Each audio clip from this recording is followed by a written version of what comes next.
নমস্কার শ্রোতা বন্ধুরা, আমি senior consultant orthopaedic surgeon doctor Nirmala Deb. তা আসুন আজকে একজন পেশেন্ট নিয়ে আলোচনা করি। একজন female patient, about 65 years of age. ওনার দুটো হাঁটুতে প্রচণ্ড ব্যথা, অনেক দিন ধরে ভুগছিলেন। অনেক ডাক্তারকে দেখিয়েছিলেন, উনি বিভিন্ন রকম ট্রিটমেন্ট নিয়েছেন, এক্সারসাইজ, ফিজিওথেরাপি সব কিছুই করেছেন দীর্ঘদিন ধরে, ওষুধ খেয়েছেন, কিন্তু কোনোটাতেই কোনো লাভ হয়নি ওনার। তারপরে আমার কাছে আসে, আমি দেখলাম নি জয়েন্টে বেশ ড্যামেজ আছে, প্লাস ওনার পেন একটা ডমিনেটিং ফ্যাক্টর। আমি আমার আগের ভিডিওতে বলেছি যে নি রিপ্লেসমেন্টের প্রধান কারণ হচ্ছে পেন। ব্যথা সবসময় হবে, যখন শুয়ে থাকবে ব্যথা হয়, যখন বসে থাকবে ব্যথা, হাঁটা চলা হলে তো পেন হবেই অবশ্য। সেই সব কারণের জন্যে যেখানে পেনের জন্য কোয়ালিটি লাইফস্টাইলটা ফল হয়ে যায়, সেইখানে আমরা নি রিপ্লেসমেন্টের কথা ভাবি। সেই মতন আমি ওনাকে প্ল্যান দিই। দুটো হাঁটুতেই প্রায় ড্যামেজ ইকুয়ালি ছিল, তো দুটো হাঁটুতেই সাবসিকুয়েন্সলি একটার পরে একটা নি রিপ্লেসমেন্ট করে দেওয়া। তো সেই মতন ভর্তি করে হাসপাতালে ওনাকে নি রিপ্লেসমেন্ট করে দেওয়া হয়। একটা পা করার 2 দিন পরে অন্য পাটা করে দেওয়া হয়। পেশেন্ট স্টেবল থাকে তাতে, যেটা অ্যাডভান্টেজ হলে পেশেন্ট মেনলি পেশেন্টের আবার কষ্টটা খুব কম হয় এবং সাইকোলজিক্যাল এবং ফিজিক্যাল রিকভারিটা খুব ভালো হয় আফটার সিঙ্গেল নি রিপ্লেসমেন্ট। তো তারপরে করার পরে সেই মতন প্ল্যান করে আমি করে দিই দুটো হাঁটু। তারপরে উনি হাঁটা চলা সব কিছুই এখন নর্মালি করছেন, সিঁড়ি ওঠানামা করছেন, খানিকটা বাইরেও যাচ্ছেন এবং ভবিষ্যতে উনি বাজারেও যাবেন, সেরকম প্ল্যানই আছে। অপারেশনটা প্রায় 1 মাসের এখনও টাইম হয়নি, প্রায় 2 সপ্তাহের মতন টাইম হয়েছে আর কি। তো তাতে উনি বেশ স্পিডি রিকভারি করেছেন, ব্যথাটাও বেশ কম। আমি কয়েকটা সিম্পল ওষুধ দিয়ে ওনাকে রেখেছি, ক্যালসিয়াম, ভিটামিন দিয়ে এগুলো।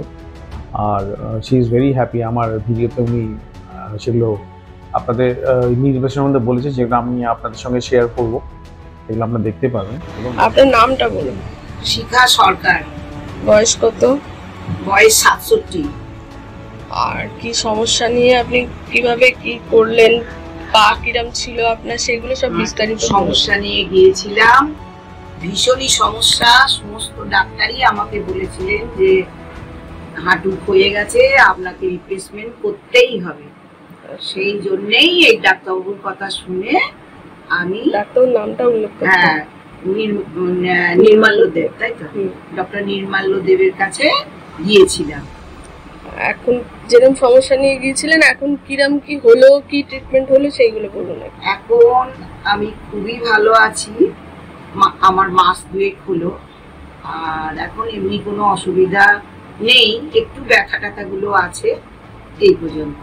আর খুবই, আর ডাক্তারবাবু ভীষণই মানে সহযোগিতা করেন, মানে আমরা কিছু জিজ্ঞাসা করলে উনি সবটা খুব নিজের মতন করে বলেন। এটাই বেশি ভালো লেগেছে ডাক্তারবাবু। এখন আপনি সবকিছু পারছেন, বাইরে যাওয়া, হ্যাঁ, ওঠানামা করা, পাচ্ছি, বাথরুম যাওয়া করা, তারপরে বাইরে যাওয়া, রান্না করা, সমস্ত ঘরের কাজই টুকটুক করে পারছি।